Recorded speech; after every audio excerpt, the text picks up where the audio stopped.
Hey there, Klein, and welcome to my quick thoughts on the Arkham Knight news, including a little couple of quick thoughts on the new recent trailer. Without further ado, cue the intro.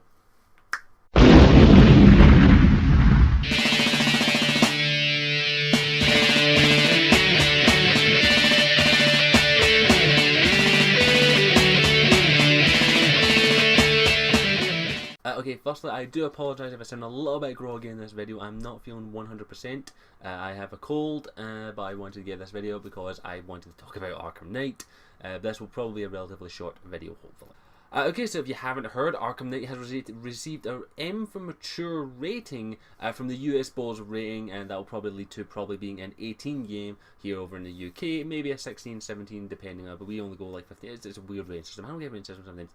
But this is actually came quite a bit of a surprise to some people due to the fact that the previous Arkham games, including Arkham Knight, was only a 15 or a T for teen in the US, I believe it was. And this has given a bit of a surprise to people due to the fact that this new rating is an M for mature. This does give the chance that some people might not actually want to get to see the game or even actually play it. Most notably the Australia because of the fact of their very strange rating system that any game that's normally rated M for mature actually doesn't see over there, depending on some cases. Most recently, Hotline Miami 2 was not allowed to be released in Australia due to one minor little scene that is debatable whether or not it should have been there or not. It was an M for a mature game.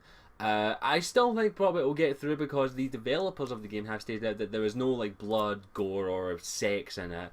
It's probably due to the fact that it's received this mature rating due to the fact that the subjects that touched upon.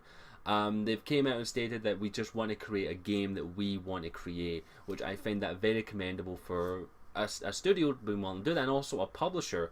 Apparently they went to the publisher and stated that after this rating would they have to take anything away from it, and the publisher Warner Brothers decided no, they wouldn't have to, which is very, very surprising because a lot of publishers would want to get like the T for teen to make sure everyone, because it's to see a broader audience. But I'm pretty sure Warner Brothers know the fact that this is the final Arkham game in the series that Rocksteady will be making, so they'll want to, they don't care, people will be buying it, and even if they're old enough to buy it, the kids will get their parents to buy it.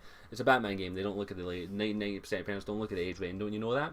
But I give a lot of credit to Rocksteady, and of course Warner Brothers for actually sticking to their guns and stating that we're not going to take anything out of the game from the story that we want to tell. So I give them all the credit, and actually it kind of makes me kind of interested to see what kind of elements they're going to be touching in this story as the final chapter of the Arkham series comes to its close. I'm very interested, I'm not gonna lie, in seeing what caused this mature rating, because Batman Arkham Knight is not a kid game. It is, in my opinion, a very adult game, especially with the themes that it touches upon. So what kind of themes did Arkham Knight have to touch upon to get this mature rating? I'm very interested in that. I think it's most suitably going to be due to the fact that Red Hood is in the game, and the fact that more than likely he will kill people when you play as him, and also Harley Quinn as well. She does not refrain from killing either, so that could possibly be the case. Batman doesn't kill, of course. He just like knocks them down a roof and dangles them upside down the head where the blood flows in their brain. Let's move on to the next piece of news, shall we?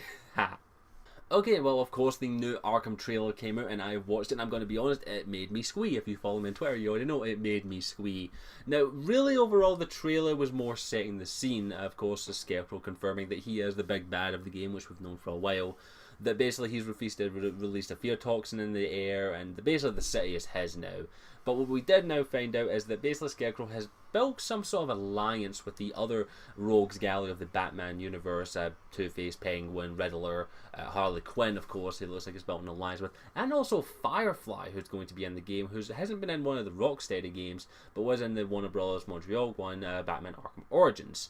So I'm very interested to see what they're going to be doing with Firefly, but it does look like there are going to be like sections of the city that are going to be completely dedicated to each villain, very much in the same line of Arkham City. So there'll be a Two-Face area, a Penguin area, a Poison Ivy area, which of course we've talked about. Poison Ivy has now been confirmed for the game. We knew she was going to be in it. She actually has a new look, which hopefully I'll be showing you up here, which is a much more mature actually looking Poison Ivy. And also a bit of a paler looking one. She actually looks more human than her previous incarnation. Now, this could be due to the lighting, but that's just something I always noticed, even the slightest changing. Now, I'm very pleased to see that she will be returning in the game. As it is, she is probably one of my favourite Batman villains from the animated series and the games, of course. And she didn't really have a large role in Arkham City, which was a bit of a disappointment for me personally. But I'm very pleased that she will be making her return in Arkham Knight.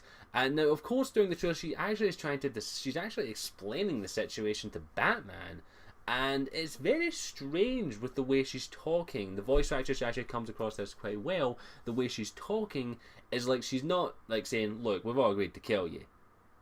Poison Ivy doesn't do that. Poison Ivy doesn't say, "Oh, we all agreed to kill you." She's going to kill you. She fucking kills you. It's just the way she is.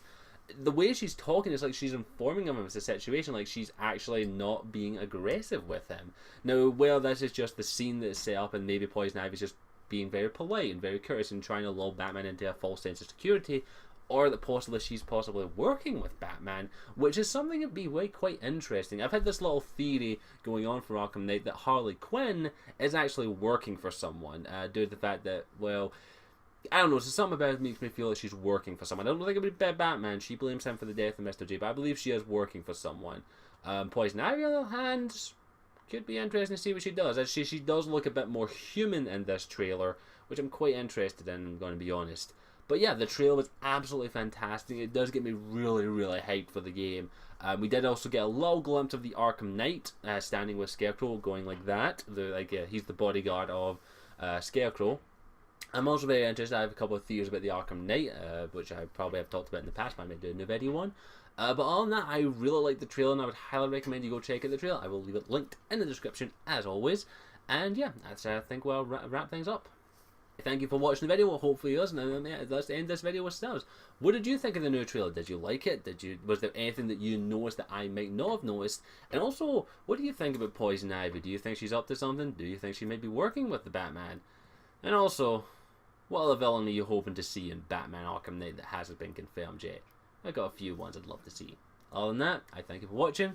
As always, I'm Scotch192, and I'll see you all next time. Ciao for now.